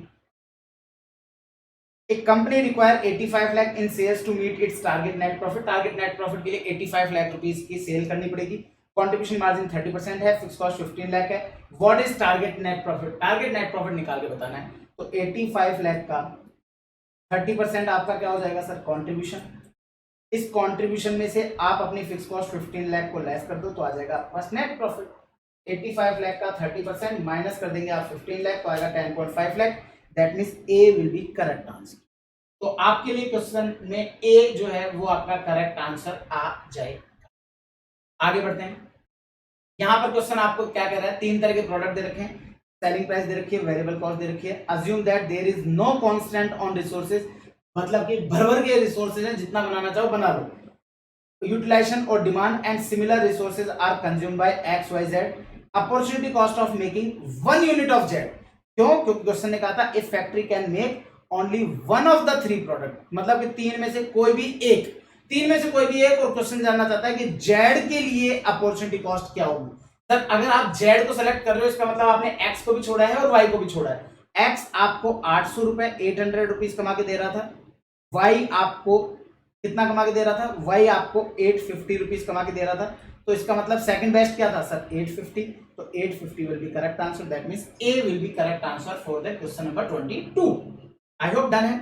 चलिए आगे बढ़ते हैं। क्वेश्चन नंबर 23 करेंगे, लेकिन उससे पहले मैं लूंगा 1 मिनट का पानी का ब्रेक, देन फिर मैं आप लोगों के साथ वापस से कनेक्ट करूंगा with the question number 23। Yes guys, चलिए अब देखते हैं आपका क्वेश्चन नंबर 23। ये क्या कहता है? T Limited produces and sell a product. The company expect the following revenue and cost in 2018. आपको कॉस्ट और रेवेन्यू की डिटेल्स दे रखी है।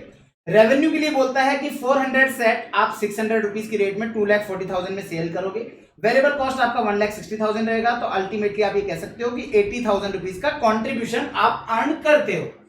फिक्स्ड कॉस्ट आपको दी हुई है 50,000। What amount of sale must T limited have to earn in target net income of 63,000 if they have a tax rate of 30%। इस particular question के कारण से मैंने एक इंस्टाग्राम पर रील शेयर की हुई है। ये मैं आपको इसलिए बता रहा हूं कि ताकि वीडियो के डिस्क्रिप्शन में इंस्टाग्राम का लिंक दिया हुआ है, आप वहां पर जाकर के मुझे फॉलो कर लें। आपको मुझे जरूर से फॉलो कर लेना है, क्योंकि हर एक चीज के बारे में जो ये छोटी छोटी चीजें होती है ना, इनके ऊपर इंस्टाग्राम पर आपको रील मिल जाती है।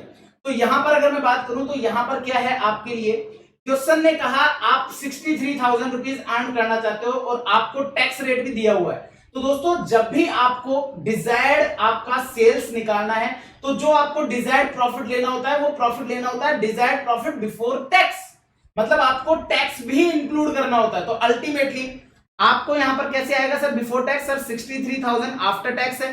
तो आपको पता है अगर 100 रुपीज की इनकम है तो 30 रुपीज तो टैक्स में चले गए। तो ये कितने के बराबर है सर? ये 70% के बराबर है। तो इसका मतलब आपका 100 that means profit before tax कितना हो जाएगा सर? वो हो जाएगा 90,000। आपको क्या क्वेश्चन ने क्या पूछा? कितने रुपए लगेंगे आपको इतना प्रॉफिट कमाने के लिए? तो आपका फॉर्मूला क्या होगा डिजायर्ड प्रॉफिट का? Sir fix cost plus desired profit divided by PV ratio. PV ratio कितना आएगा sir? 80,000 divided by 2,40,000 that means 33.33%। ये आपका पीवी रेशियो हो गया। डिजायर्ड प्रॉफिट कितना है सर? 90,000। फिक्स कॉस्ट कितनी है? 50,000। तो 50,000 में आपको 90,000 ऐड करेंगे तो 1,40,000 आ जाएगा। इसमें डिवाइड लगाएंगे 33.33% से तो आएगा 4,20,000। That means A will be the correct answer. तो आपके लिए ए जो है वो करेक्ट ऑप्शन हो जाएगा। ये आता है क्वेश्चन नंबर 24 जो कि है आप लोगों के लिए की फैक्टर या मैं यूं कहूं ऑप्टिमम प्रोडक्ट मिक्स का क्वेश्चन। बहुत लड्डू सा क्वेश्चन है, बहुत लड्डू सा क्वेश्चन है और इस लड्डू से क्वेश्चन में आपको क्या करना है, सिंपली आपसे रैंकिंग पूछना चाह रहा है कि रैंकिंग बताओ कि भैया किस सीरीज में हम हमारा ऑप्टिमम प्रोडक्ट मिक्स बनाएंगे। तो सेलिंग प्राइस आपके पास है, आपके पास वेरिएबल कॉस्ट है तो ये आ जाएगा 50, कंट्रीब्यूशन आ जाएगा 50, ये आ जाएगा 80, ये आ जाएगा 100 और ये आ जाएगा आपका 175। ये तो हुआ कंट्रीब्यूशन। आपको पता है रैंकिंग कंट्रीब्यूशन से नहीं होती है, कंट्रीब्यूशन पर की फैक्टर से होती है। और यहां पर आपको इनपुट रिक्वायरमेंट दे रखा है 1 kg, 2 kg, 5 kg and 7 kg। तो 1, 2, 5 एंड 7, ये इसमें आप जैसे डिवाइड लगाएंगे तो आपके पास आएगा कंट्रीब्यूशन पर केजी और उसी के बेसिस पे आपको अपना डिसाइड करना है रैंकिंग। तो कंट्रीब्यूशन पर केजी आ जाएगा 50, 40, 20 एंड ये हो जाएगा 25। तो फर्स्ट रैंक किसकी आएगी सर, ई की। सेकंड रैंक किसकी आएगी सर, एफ की। थर्ड रैंक एच की और फिर जी की। तो ई, एफ, एच और जी। तो ई, एफ, एच और G, that means B will be correct answer. E, F, H और जी, ये आपके लिए रैंकिंग हो जाएगी। That's it. आगे चलिए question number 25। X Limited has 1000 units of an obsolete item which are carried in inventory। Again same question हमने already किया हुआ है, आपको याद होगा अभी अभी हमने किया था, जिसमें बस उसमें अमाउंट हाफ था। तो ये आपसे पूछना चाह रहा है डिसीजन मॉडल के अंदर आप एनालाइज करके बताओ रिवर्किंग प्रपोजल की अपॉर्चुनिटी कॉस्ट क्या होगी। सर ये जो 6000 है यही आपकी अपॉर्चुनिटी कॉस्ट हो जाएगी। दैट्स इट, काम खत्म।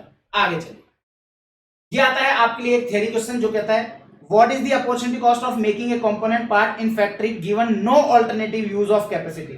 आपको कोई भी किसी भी तरह का क्या नहीं दे रखा सर, किसी भी तरह का कोई ऑल्टरनेटिव यूज नहीं है। अब कोई ऑल्टरनेटिव यूज है ही नहीं तो उसका अपॉर्चुनिटी कॉस्ट क्या हो जाएगा सर, उसका अपॉर्चुनिटी कॉस्ट डेफिनेटली सर 0 होगा। अपॉर्चुनिटी कॉस्ट का मतलब क्या होता है कि भैया हम कोई ऑब्सोलीट आइटम यूज कर रहे हैं और उसको रीसेल कर सकते हैं, तो रीसेल प्राइस हमारे लिए अपॉर्चुनिटी होगी, लेकिन इसका तो कोई ऑल्टरनेटिव यूज ही नहीं है, तो भैया 0। आगे बढ़िएगा। देन ये कहता है आपका shadow price of skilled labour for SD limited is currently 10 rupees per hour. What does it mean. आपको 10 रुपीज पर आवर का मतलब ये होता है कि आपके लिए काइंड ऑफ अपॉर्चुनिटी कॉस्ट होती है शैडो प्राइस।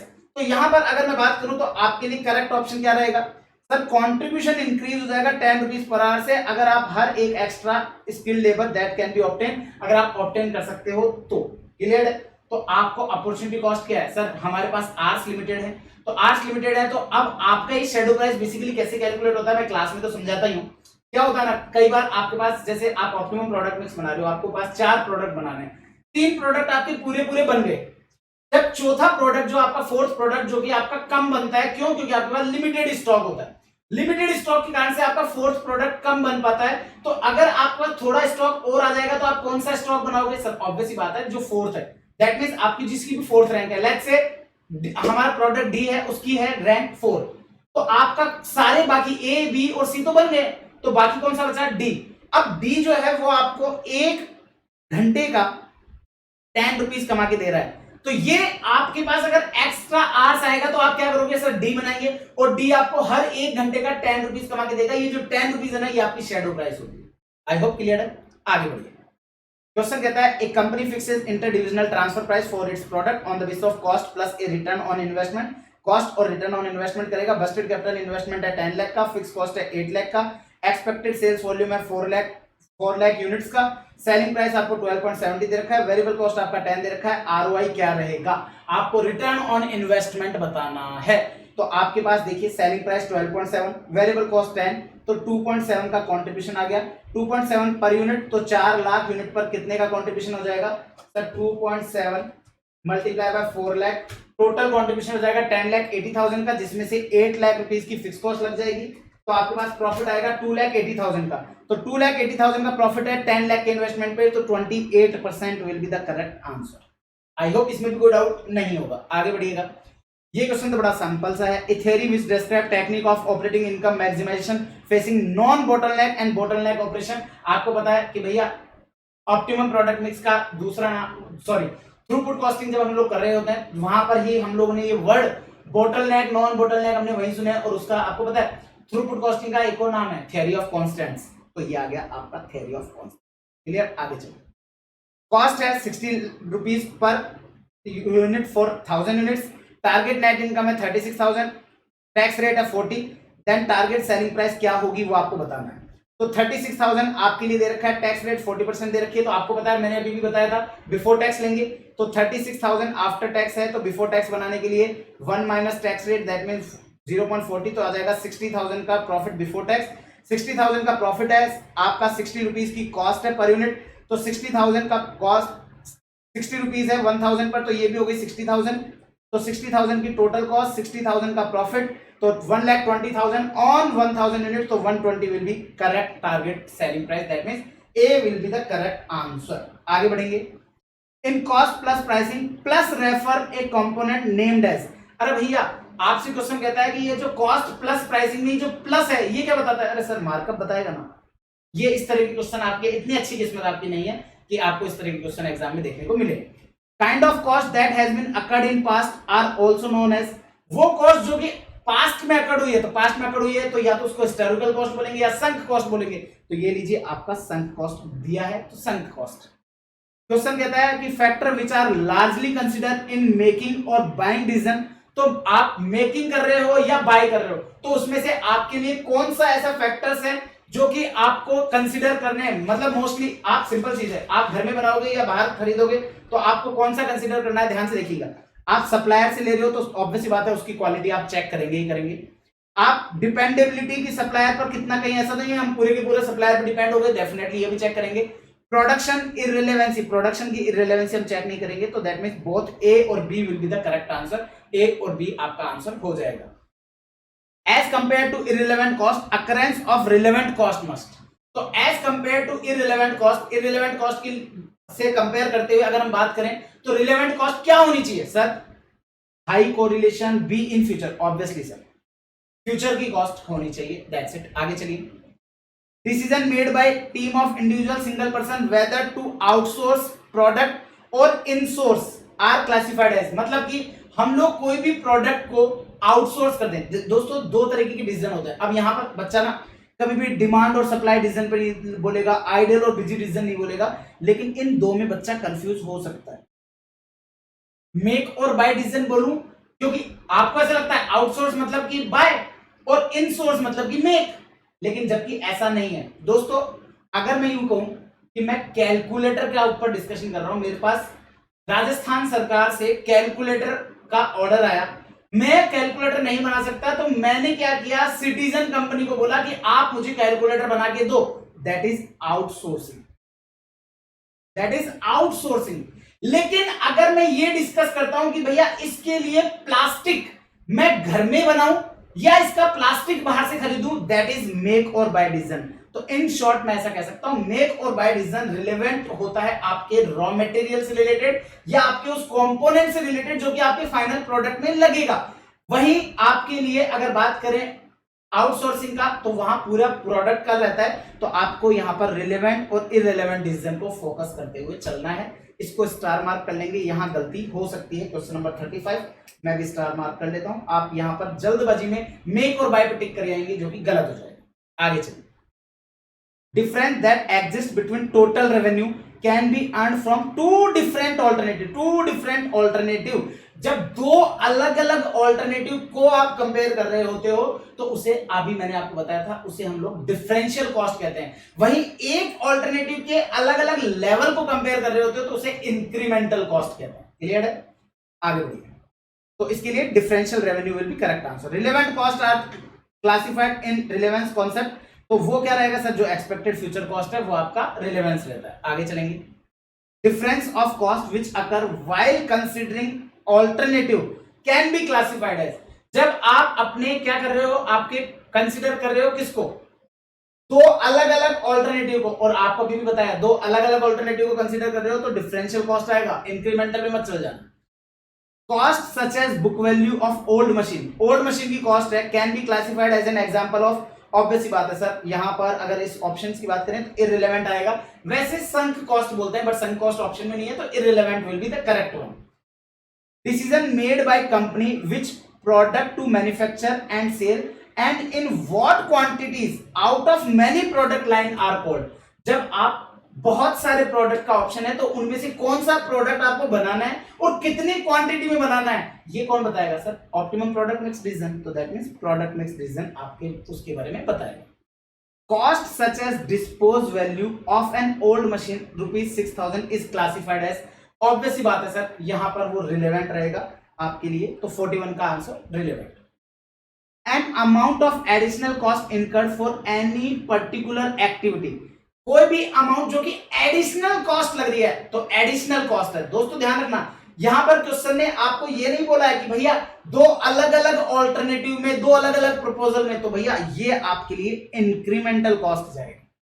अभी अभी मैंने आपको डिफरेंशियल कॉस्ट का भी बताया, डिफरेंशियल कॉस्ट में दो अलग अलग प्रपोजल या दो अलग अलग एक्टिविटी, दो अलग अलग प्रपोजल्स को, ऑल्टरनेटिव्स को आप कंपेयर करेंगे तो डिफरेंशियल पे जाएगा, और अगर आप सेम लेवल पर करोगे तो इंक्रीमेंटल पे जाएगा। आगे चलिए, cost that are unavoidable and remain unchanged no matter what done are classified, चाहे आप डिसीजन कुछ भी लो, ये तो चेंज नहीं होंगे, तो भैया जो चेंज नहीं होंगे तो आपको संक कॉस्ट। बंक्ड कॉस्ट कौन सी होती है भाई साहब? अनरिकॉर्डेड कॉस्ट, रिकॉर्डेड कॉस्ट, तो ये तो क्लियरली आपके पास संक कॉस्ट से अलावा आपको खुद को वैसे ही कर लेते। कॉस्ट ऑफ न्यू मशीन, आपके लिए न्यू मशीन की जो कॉस्ट होगी वो क्या रहेगा सर? आप कोई भी नई मशीन अगर आप करने जा रहे हैं तो डेफिनेटली वो आपको नया डिसीजन लेना है, मतलब इस प्रपोजल के लिए अगर ये प्रपोजल एक्सेप्ट करूंगा तो मेरे को मशीन खरीदनी पड़ेगी, अगर ये प्रपोजल एक्सेप्ट नहीं करूंगा तो मशीन मेरे को नहीं खरीदनी पड़ेगी, तो दैट मींस वो आपके लिए क्या हो जाएगा? रिलेवेंट कॉस्ट हो जाएगा। Book value of existing equipment is a historical cost, बिल्कुल सही बात है, and not necessary for deciding equipment replacement, equipment replacement में नहीं लेंगे, thus it can be considered as, तो आपको इसको कैसे कंसिडर करना है? Obviously sunk cost. ये बार बार इसी एक के ऊपर कितनी बार आएंगे भाई? TV company can make 100 units of a necessary component part with the following cost, direct material 60,000, labour 10,000, variable overhead 30, fixed overhead 20,000। आप बना सकते हो 100 यूनिट्स, इनकी कॉस्ट स्ट्रक्चर्स दिए हुए हैं। TV company can purchase the component externally for ₹1,10,000 में आप परचेज कर सकते हो। Only 5,000 of the fixed cost can be avoided, इसका मतलब 5,000 रुपए की फिक्स कॉस्ट आप अवॉइड कर दोगे अगर आप बाहर से परचेज करते हो तो इसका मतलब रिलेवेंट फिक्स कॉस्ट कितनी होगी sir? 5,000। What is the correct make और बाय डिसीजन? तो करेक्ट मेक और बाय डिसीजन क्या होगा आपके लिए? 60,000 रिलेवेंट हो जाएगा मटेरियल का, 10,000 आपका लेबर का, 30,000 आपके लिए वेरिएबल ओवरहेड का, और 5,000 आपकी फिक्स्ड कॉस्ट का, ये आपके लिए रिलेवेंट मेकिंग कॉस्ट हो जाएगी। तो रिलेवेंट मेकिंग कॉस्ट हो जाएगी 1,05,000। आप बाहर से खरीदते हो तो 1,10,000, घर में बनाते हो 1,05,000, तो घर में बनाने से 5,000 रुपीज बचेंगे, तो make and save 5,000, A will be the correct answer. Done, आगे चलिए। AP product sales product A at a selling price of ₹40 per unit, आपका एपी प्रोडक्ट है वो सेलिंग प्राइस 40 रुपए में बेच रहा है। AP cost per unit based on full capacity of 5 lakh unit, full capacity of 5 lakh units पर आपको डिटेल दे रखी है। Direct material ₹6, labour ₹3, indirect manufacturing expenses 60% of which is fixed, मतलब कि ₹10 है, उसमें से ₹6 फिक्स्ड है, ₹4 वेरिएबल है, ठीक है ना? ध्यान रखिएगा, मैं हमेशा से मेरी क्लास से स्टूडेंट्स को बोलता हूं कि अगर आपका कोई भी फिक्स कॉस्ट पर यूनिट में दिया हुआ है, वो जिस भी लेवल पर दिया होता है ना, आपको डिटेल में जब आप बड़े क्वेश्चन कर रहे होंगे तो आपको उस जगह पर ध्यान रखना, ये 5 लाख यूनिट्स पर ₹6 है, तो आपको सीधा सबसे पहले ये 30 लाख रुपए कैलकुलेट कर देना है, क्योंकि ये कल को अगर आपकी 5 लाख की जगह 4 लाख यूनिट हो गई ना, तो आप क्या करोगे सर? 4 लाख यूनिट, ₹6 की रेट है, तो 24 लाख का हो गया आपका फिक्स कॉस्ट, जबकि वो चेंज नहीं होता है, यूनिट्स के चेंज होने से चेंज थोड़ी होगा। तो कल को अगर आपका फिक्स कॉस्ट किसी भी लेवल पर यूनिट में कैलकुलेटेड है, तो सबसे पहला काम उसको टोटल में कन्वर्ट कर लीजिएगा। A one-time only special order offering to buy 50,000 units was received from an overseas distributor. आपके विदेश से आपके पास ऑर्डर आया है, बुलावा आया है, 50,000 यूनिट वो बाय करना चाहते हैं। The only other cost that would be incurred on this order would be ₹4 for shipping. ₹4 आपके शिपिंग पर लगने वाले हैं। AP has sufficient existing capacity, बहुत सारी कैपेसिटी है साहब हमारे पास, to manufacture additional units के लिए। In negotiating price for the special order, AP should consider minimum selling price क्या रखोगे? तो जो आपकी रिलेवेंट कॉस्ट है वो आपके लिए मिनिमम सेलिंग प्राइस हो जाएगी। तो रिलेवेंट कॉस्ट क्या होगी सर? सर आपको पता है ₹6 रिलेवेंट है, ₹3 रिलेवेंट है, इस ₹10 में से ₹4 आपका रिलेवेंट है जो वेरिएबल पोर्शन है, तो 6 + 3 + 4 ₹13 तो ये हो गए। ₹4 आपके शिपिंग के एक्स्ट्रा लगेंगे, तो आपको ₹17 की तो एक्चुअली इस पर्टिकुलर ऑर्डर के कारण से कॉस्ट लग रही है, तो मिनिमम आप अपनी जो कॉस्ट है वो तो लोगे ही लोगे, तो A will be correct answer. In cost plus pricing markup क्या कंसिस्ट करता है? ऑब्वियसली जो आपका डिजायर्ड आरओआई है उसको। खत्म, आगे चलिए। MN paid 5,30,000 for a machine used to powder wheat. The machine can be sold 1,30,000 rupees में आप मशीन को बेच सकते हो। Sale value of wheat is 8 lakh, variable cost 4 lakh. आप इस मशीन से जो व्हीट दैट मींस गेहूं का जो काम कर रहे हो उससे आपको 8 लाख रुपीज की सेल होगी और 4 लाख रुपीज आप कमाओगे, तो दैट मींस आप 4 लाख का वेरिएबल कॉस्ट लगेगा, तो 4 लाख का कंट्रीब्यूशन अर्न करोगे। Opportunity cost of producing wheat, अगर आप व्हीट को प्रोड्यूस कर रहे हो तो आपकी अपॉर्चुनिटी कॉस्ट क्या है?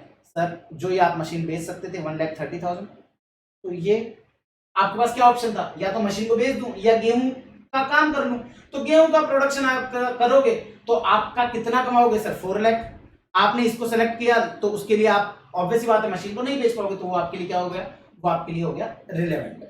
ये question as it is question है जो अभी अभी हमने रैंकिंग वाला क्वेश्चन किया था, सेम एज इट इज है, तो इस क्वेश्चन को आप कट कर देंगे। क्वेश्चन नंबर 51 जो है इस तरीके का भी क्वेश्चन हम ऑलरेडी वैसे कर चुके हैं। 200 यूनिट है, रिवर्किंग वाला याद होगा आपको कि स्क्रैप के तौर पर 3600 में बेच सकते हैं, तो 3600 will be the correct answer. चलिए आइए 52 क्वेश्चन पर। A production of John Limited has the capacity to produce either 4,000 units of A, मतलब A की, B की और C की यूनिट्स आपको दे रखी हैं। 4,000 यूनिट्स आइदर, ध्यान से सुनिएगा, मतलब उनकी कैपेसिटी क्या है? प्रोड्यूस आइदर 4,000 यूनिट ए की या 3,500 यूनिट्स बी की या 5,000 यूनिट सी की, मतलब कि कुल मिलाकर के तीनों में से कोई भी एक product. Only one product can be made, अगर ये लाइन भी नहीं लिखी होती तो भी हमको समझ में आ रहा था, आइदर वर्ड यूज किया गया, दैट मींस कोई भी एक। In production period contribution per unit of A, B and C क्या है? 10, 11 एंड 8। 10, 11 और 8 ये आपका कंट्रीब्यूशन पर यूनिट है। तो अल्टीमेटली आप कितना कमा सकते हो? सर ए से आप कमा सकते हो 40,000, बी से आप कमा सकते हो सर 38,500 और सी से आप कमा सकते हो 40,000। The opportunity cost of A would भी क्या होगी? ए के लिए अपॉर्चुनिटी कॉस्ट क्या होगी? सर अगर आप ए पे जाते हो तो आप बी पर नहीं जा सकते और आप सी पर भी नहीं जा सकते, और बी और सी दोनों में से आपके लिए बेस्ट क्या था? सर सी। तो दैट मींस आपके लिए 40,000 will be the correct answer. तो आपके लिए डी जो है वो आपका करेक्ट आंसर हो जाएगा, अपॉर्चुनिटी कॉस्ट डी हो जाएगा। आइए आगे बढ़ते हैं। Ops complete. और ये लास्ट क्वेश्चन जो है ये आई गेस मैं ऑलरेडी करा चुका हूं, बिल्कुल सेम एज क्वेश्चन नंबर 7 है, फिगर टू फिगर सेम है, तो डन है, दैट्स इट, काम खत्म। तो इसी के साथ आप लोगों का डिसीजन मेकिंग के भी एमसीक्यू सारे खत्म है।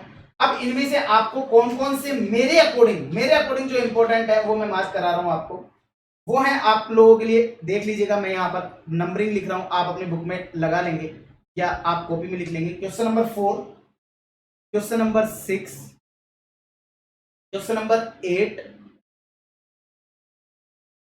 देन उसके बाद में 12, 14, 16, 12, 14, 16। और कोई स्टूडेंट ये नंबर्स जो है ना वो वीडियो के कमेंट सेक्शन में भी प्लीज पोस्ट कर दीजिएगा कि, और ऐसा करके कुछ लिख दीजिएगा important questions of this topic, ऐसा कुछ करके कमेंट सेक्शन में लिख दीजिएगा ताकि बच्चों का भला हो जाए। इतनी सी मेहनत कर देना आप लोग। एंड अगर आपको ये वीडियो पसंद आया हो ये वाला सब, तो आप लोग जरूर से कमेंट कीजिएगा, मुझे बहुत अच्छा लगेगा।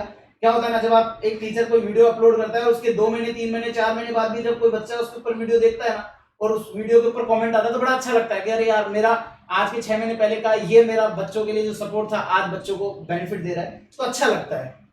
देन उसके बाद में आप लोगों के लिए क्वेश्चन नंबर 35 ये भी आप देख लीजिएगा। देन उसके बाद में आप लोग, बस काफी है। तो टोटल 53 क्वेश्चंस में से मेरी तरफ से 1, 2, 3, 4, 5, 6, 7, 8 टोटल 8 क्वेश्चंस आउट ऑफ 53 मेरे हिसाब से यही आपके लिए इनफ है। तो दैट्स ऑल, आज के लिए इस वाले पर्टिकुलर टॉपिक से इतना ही रखते हैं। नेक्स्ट लेक्चर में फिर मिलेंगे आप लोगों के साथ। Till then bye bye, take care, ध्यान रखिएगा आपका और आपके अपनों का। दिस साइड सीएसीएम में आशुतोष लाटा साइनिंग ऑफ। बस दिल से बोलते रहिएगा, कॉस्टिंग आसान है। एंड वीडियो के कमेंट सेक्शन में आप लोगों का प्यार जरूर से दिखाइएगा, कॉस्टिंग आसान है को ट्रेंड करा दीजिएगा कमेंट सेक्शन में। That's all, bye bye.